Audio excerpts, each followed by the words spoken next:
یه دسته گل بخر من دیگه رفتم، نمیدونم این بار چی میگن. همش میگفتم بی مصرف، حالا که رفتم خدمت به چشمشون شدم مرد. میگم بری مرد میشی، من که نامرد نبودم. تو بگو بدونم به چشم تو، آره تو منو ترک کردی من شدم آدم بد. تو منو ترک کردی، مادرم منو نفرین کرد. بذار شهرشو بگم، سه سختی من دور از وطن، راهی یه جای دورم به بدبختی. تو کما همه آوارگی و شبم سرز زندگی تو شرایط سخت. تو این روزا لازمه دارم شکست دیگه پروال منی که میرفتم باشگاه، سرم گرمه با پیپر گلم.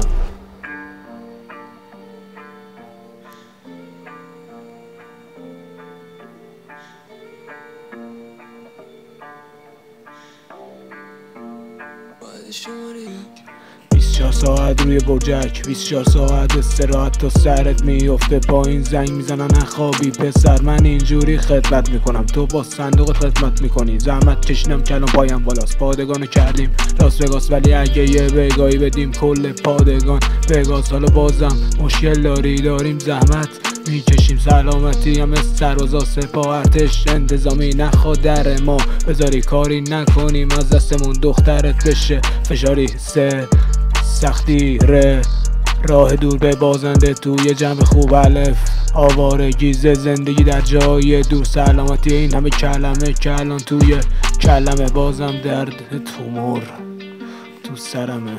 حرف شمام از این به بعد به یه ورمه.